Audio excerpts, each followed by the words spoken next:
बिस्मिल्लाहिर्रहमानिर्रहीम। आज हम डिस्कस करते हैं विटामिन्स। ऑर्गेनिक मॉलिक्यूल्स हैं जो कि इसेंशियल होते हैं for normal health and growth.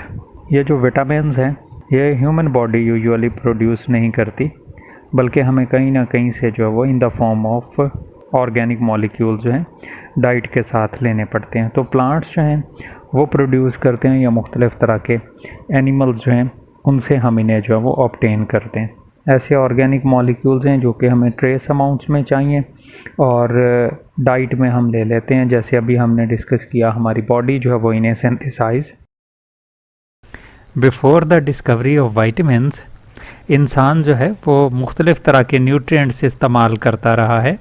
जैसे लाइम जूस इस्तेमाल करते क्योर करने के लिए स्कर्वी डिज़ीज़ को, जो कि अमूमन सेलर्स में हो जाती है। तो स्कर्वी हमें पता है ब्लीडिंग गम्स की डिज़ीज़ है, जिसे रिमूव किया हमने लाइम जूस के यूटिलाइजेशन से।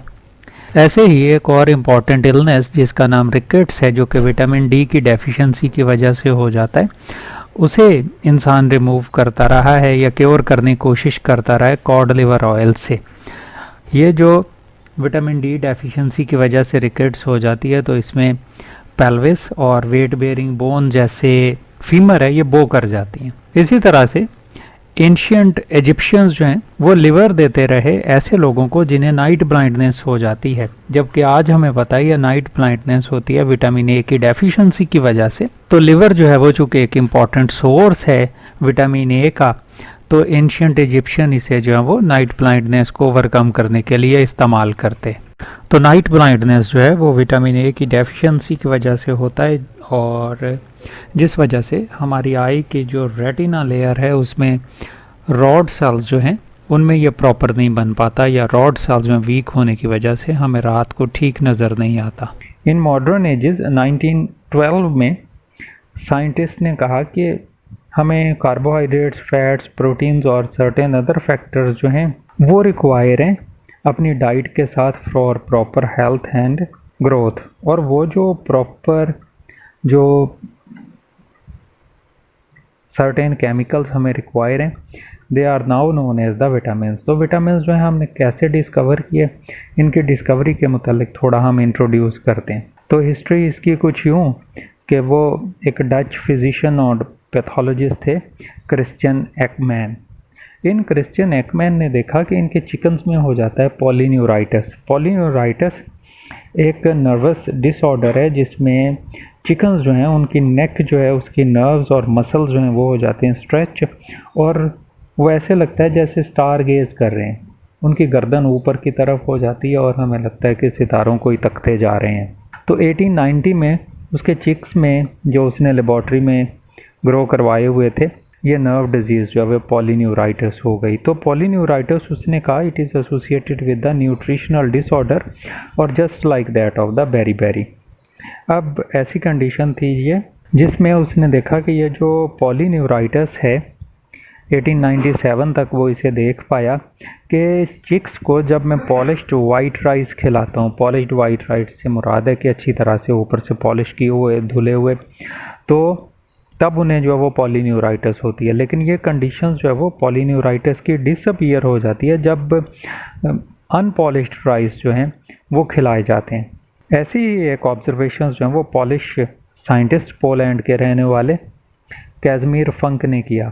उसने देखा कि उसके पिजन्स में जो पॉलीन्यूराइटिस हो जाती है वो इस वजह से होती है कि जब वो उन्हें पॉलिश्ड वाइट राइस खिलाता है, और जब वो इन्हें राइस का ब्रान खिलाता है, ऊपर से जो छिलके वगैरह उतरते हैं, या उसका हस्क जो है वो खिलाता है, देता है साथ में डाइट के, तो वो देखता है कि बर्ड में ये पॉलीन्यूराइटिस की कंडीशंस जो क्योर हो जाती है।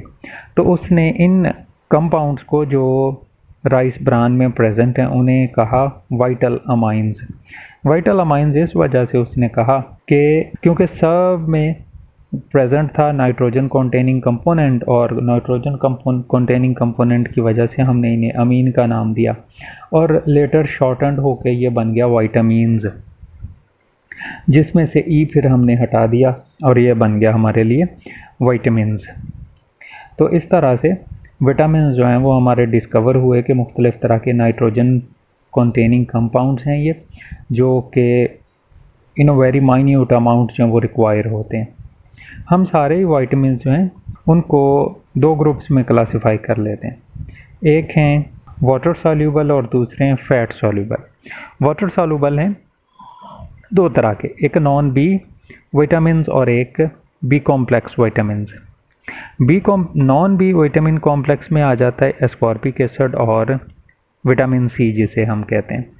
जैसे और बी कॉम्प्लेक्स जो हैं ये भी दो तरह के हैं, one of them are energy releasing and other one are hematopoietic. Energy releasing तो हमें समझ आ रहा है कि एनर्जी प्रोड्यूस करते हैं या मुख्तलिफ तरह के प्रोसेस में तो ज़रूर इस्तेमाल होते हैं जो एनर्जी रिलीजिंग से ताल्लुक़ रखते हैं, जबकि हीमेटोपोइटिक ऐसी कंडीशन जिसमें ये ब्लड सेल के कंपोनेंट्स बनाते हैं। तो एनर्जी रिलीजिंग जो इम्पॉर्टेंट वन है बी कॉम्प्लेक्स, उनकी एग्जांपल हैं विटामिन B1 है, B2, 3, 5, 6 और 7। जबकि हीमेटोपोइटिक ऐसे हैं जिसमें विटामिन B9 है और विटामिन B12 है। ऐसे ही जो फैट सॉल्यूबल हैं जो सिर्फ लिपिड्स में हल होते हैं उनकी एग्जांपल्स हैं विटामिन A, D, E और K। तो ये था हमारा थोड़ा इंट्रोडक्शन और क्लासिफिकेशन अबाउट विटामिन्स। विटामिन्स इंसानों को क्यों चाहिए? इंसानों को हमें या इंसानों को इस वजह से चाहिए कि ये एक तो इम्यूनिटी को इम्प्रूव करते हैं और डिजीज़ को, इलनेस को प्रिवेंट करते हैं, और थर्ड वन एजिंग को स्लो डाउन करते हैं। इसके अलावा भी बहुत ज़्यादा मुख्तलिफ़ तरह के रोल्स हैं वो प्ले करते हैं इन द फॉर्म ऑफ को एंजाइम और certain other important chemical compounds. तो वो हम जैसे जैसे एक एक डिस्कस करेंगे वैसे उसके रोल जो हैं वो डिस्कस करेंगे विटामिन के, कि वो कैसे कैसे हमारे मेटाबॉलिज्म को इफ़ेक्ट करते हैं और क्या रोल प्ले करते हैं हमारी बॉडी में। नेक्स्ट हम डिस्कस करते हैं इनके सोर्सेज। तो विटामिन्स जो हैं वो इवनली डिस्ट्रीब्यूटेड नहीं है थ्रू आउट द नेचर। कुछ प्लांट्स में, कुछ स्पीशीज़ में ज़्यादा, कुछ स्पीशीज़ में कम, और इवन टिश्यूज़ और ऑर्गन्स में भी एक जैसे नहीं होते। डिफरेंट टिश्यूज़ और ऑर्गन्स में भी ये डिफरेंट कॉन्सेंट्रेशन में प्रेजेंट होते हैं। यहाँ हम जनरल थोड़े से डिस्कस करेंगे, फर्दर तो इनमें से हर एक जो है वो इन डिटेल हम जब स्टडी करेंगे उसमें देखेंगे कि उसके सोर्सेज क्या क्या हैं। तो कुछ विटामिन जो हैं वो प्रोड्यूस करते हैं माइक्रो ऑर्गेनिजम्स, जैसे विटामिन बी हैं और विटामिन के हैं जो कि माइक्रो ऑर्गेनिजम्स जो हैं वो सिंथेसाइज करते हैं, स्पेशली एशरिकिया कोलाई जो हमारी इंटेस्टाइन में प्रेजेंट होते हैं।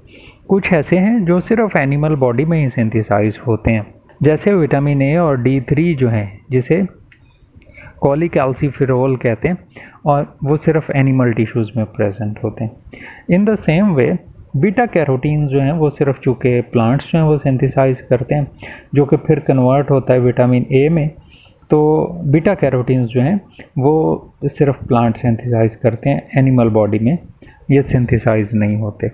और कुछ स्पेशल हैं जैसे विटामिन डी हैं जो कि सिंथेसाइज होता है हमारी स्किन में जब लाइट जो है, सन रेज जो हैं वो डायरेक्ट रेडिएशन जो हैं हमारी बॉडी पर पड़ती हैं तो सिंथेसाइज होता है। तो ज़ाहिर है हमें ये डाइट में इतना ज़्यादा रिक्वायर नहीं होता, क्योंकि हमारी बॉडी जो है या हमारी स्किन जो है वो इसे डायरेक्ट सिंथेसाइज कर लेती है फ्रॉम द सन।